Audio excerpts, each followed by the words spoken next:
Hello, everyone, and welcome to the Jeffrey Epstein Show. I'm your host, Bobbycapucci, and this is Daily Drop number 86.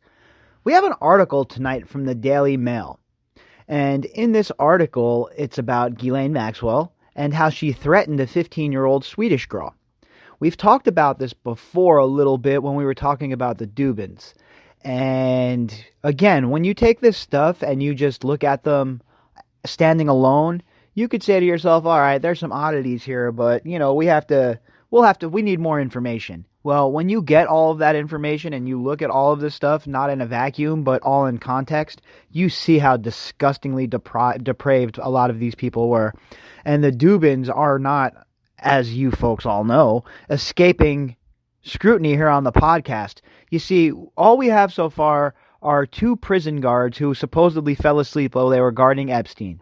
Those are the only two people that have been arrested and that are facing charges. How is that even possible, folks?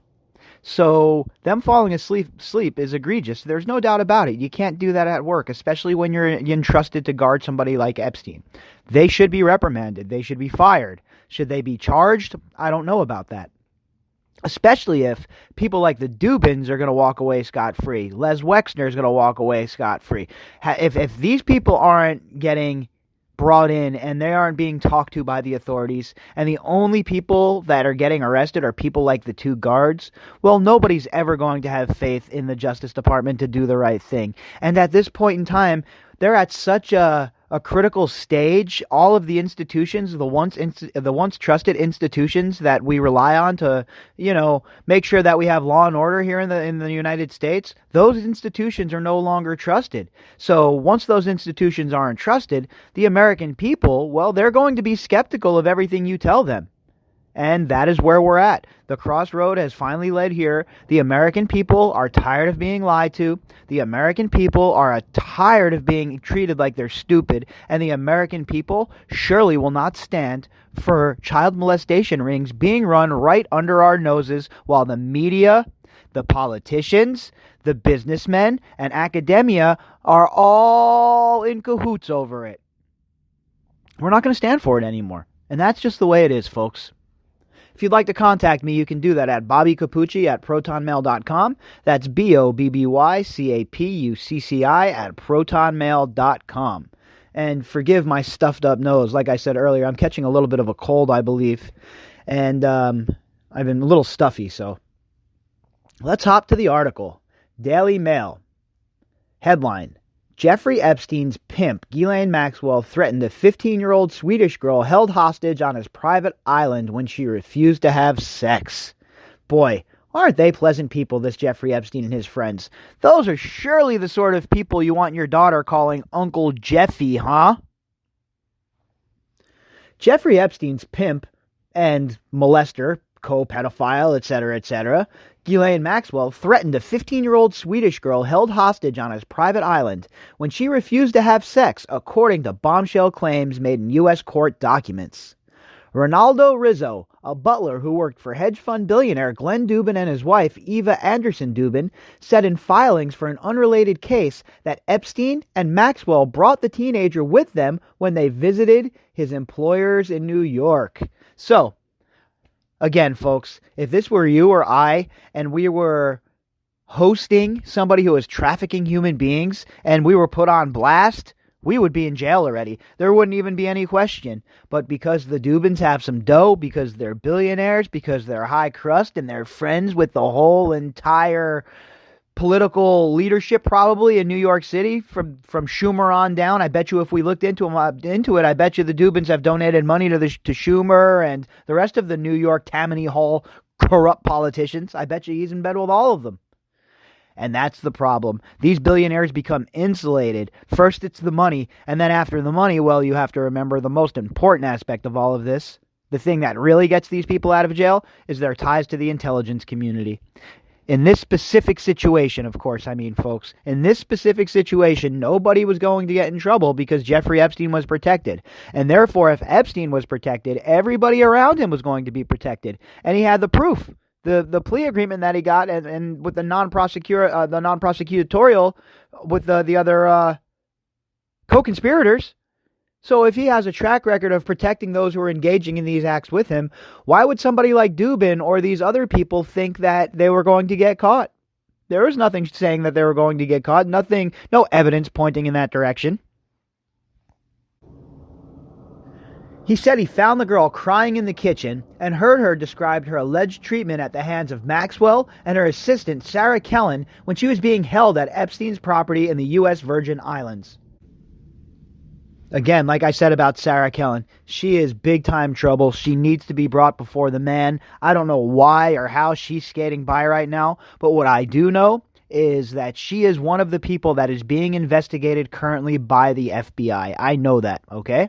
That's, I don't say things that I don't know. Well, I've heard from trusted sources that she's definitely one of the people that's being looked into. Is she being charged with anything as of now? No, none of these people are, but they are being investigated according to the sources that I've talked to. Mr. Rizzo claimed the girl told him that Maxwell and Kellen had demanded sex from her and taken away her passport and threatened her when she refused. According to Mr. Rizzo, he introduced himself and his wife to the teenager after Anderson Dubin stepped out of the kitchen for a few moments. He said the girl sat in a stool next to a kitchen counter in the Dubins' home. She was distraught and shaking, literally quivering.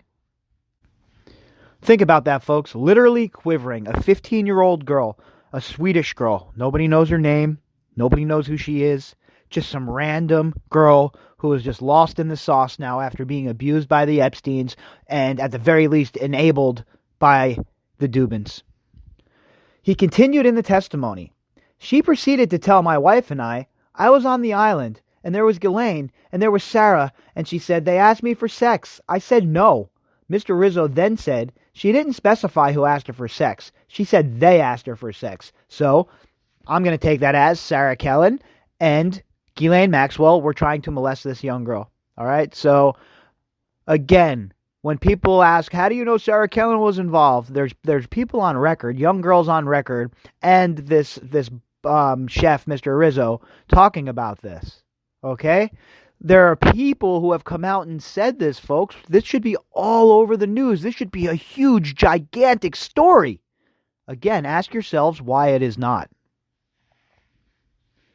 According to Mr. Rizzo, after the young girl refused to have sex, Kellen took the young girl's phone and passport and gave them to Maxwell. And at that point, she said that she was threatened, Rizzo testified. And I said, threatened? She says, yes, I was threatened by Ghislaine not to discuss this. So, I don't understand how Mr. Rizzo didn't swoop that girl up right then and there and take her and call the police. How could you, in good conscience, leave this poor girl with these people? I know I couldn't. There is no way in hell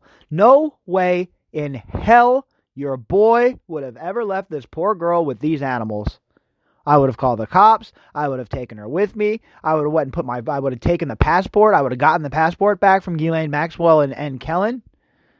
And that would have been the end of it. There would have been no stopping me. Who was going to stop me? Jeffrey Epstein's going to stop me? Please. There's not one person in his hemisphere, his atmosphere, that would be stopping me. I would have so much rage at that point. A 15-year-old girl saying that she was threatened because she doesn't want to have sex with these psychopaths, and you're telling me you don't do anything about it, Mr. Rizzo? Come on, man. Mr. Rizzo testified that the girl stopped answering questions once she realized that Anderson Dubin was heading back towards the kitchen. Oh, I wonder why. I wonder why she was scared of the Dubins as well. Could it be that the Dubins were involved? Again, let's go back to what we talked about with the Dubins and Jeffrey Epstein and their daughter. All right? Why would Jeffrey Epstein want to marry their 14-year-old daughter? She's 24 now, but she was 14 when he was talking about it. Why would they let Jeffrey Epstein around their daughter? Why would Uncle Jeffy come over and have the girl sit on his lap? It's not like this is some normal guy who can shut the switch off with his disgusting, predator ways. He is a predator, folks. Do you think he wasn't getting aroused when those little girls were around him? He was. And the Dubins knew it. All right? That's my opinion. The Dubins knew it. The testimony came from a defamation lawsuit brought against Maxwell by alleged sex slave Virginia Roberts. Oh, excuse me. I don't like to use that terminology. The girls don't like that terminology. So we're going to say prisoners. The girls who were held prisoners and trafficked by Mr. Epstein.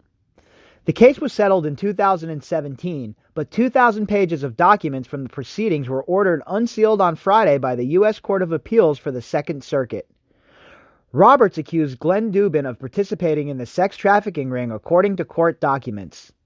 The Dubins have denied these allegations, with the spokesperson for the couple telling DailyMail.com, Glenn and Eva Dubin are outraged by the allegations against them in the unsealed court records and categorically reject them. Epstein pleaded not guilty to criminal charges of sex trafficking in girls as young as 14 from at least 2002 to 2005. He died in prison in August. After Epstein was arrested for sex trafficking, Anderson Dubin released a statement to the New York Times saying that the allegations are completely counter to the person she is familiar with, again, enabling him all the way till the very end. The Dubins are so complicit in this, and remember how deep the relationship is with Jeffrey Epstein and Eva. Jeffrey Epstein and Eva were boyfriend and girlfriend. The only reason that they broke up is because Epstein wasn't going to settle down and have kids, and that's what Eva Eva wanted. She wanted to have kids, and Epstein wasn't down with that. So she met Glenn Dubin, and they got married. But her and Jeffrey Epstein still had that strong bond. They've been very, very, very, very close for a very long time, folks. As more details emerged about Epstein's alleged behavior, the couple released another statement saying the Dubins are horrified by the new allegations against Jeffrey Epstein. Had they been aware of the vile and unspeakable conduct described in these new allegations, they would have cut off all ties and certainly never have allowed their children to be in his presence. Maxwell and Kellen have been cited in various court documents as fixers for Epstein, but deny any wrongdoing. Well, yeah, they're definitely fixers. But denying wrongdoing, I don't know how they're going to be able to do that. That's not a good idea, because they're guilty as hell. All right, they're under investigation. They've been named by these girls. This guy testified in court during a suit, folks, under oath, that this occurred. And I thought it was important to read this and again sear it in people's minds, especially after we just talked about the Jeffrey Epstein wanting to marry their daughter. So again, more context, more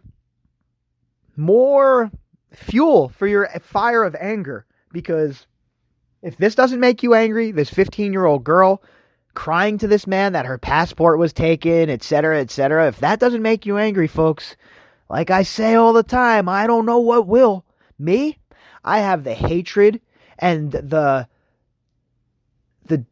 just utter and complete hatred of these people. All right, my hatred burns like the fire of 1,000 suns for them. All of these people involved are just the sickest, most depraved, disgusting human beings, and I use that word loosely when describing them, that have ever stepped foot on this planet. Because what they were doing under everyone's nose and right in front of everyone's eyes is absolutely, positively unacceptable, first of all, okay? And words escape me, all right? There's no words to describe how evil what they were doing is, folks. We have little girls. We have young girls here, okay? 14, 15 schoolgirls. And the just wanton abuse of human beings and treating human beings like they're just pieces of trash. It just is just unacceptable, and people need to be held accountable. Glenn Dubin, his wife, all of these enablers need to be held accountable. And the year coming up, 2020, oh yeah, it's the year. All of you in the back, you know what I'm talking about. The penguins in Antarctica know what I'm talking about. And the polar bears in the great Arctic North know what I'm talking about. 2020 is the year the predator becomes the prey. If you'd like to contact me, you can do that at bobbycapucci@protonmail.com. That's BOBBYCAPUCCI@protonmail.com. And if you would like help support the podcast, you can click on the GoFundMe link that's going to be in the description box. I'll be back tomorrow for our usual rundown. 3 episodes tomorrow, folks. I'll catch you then.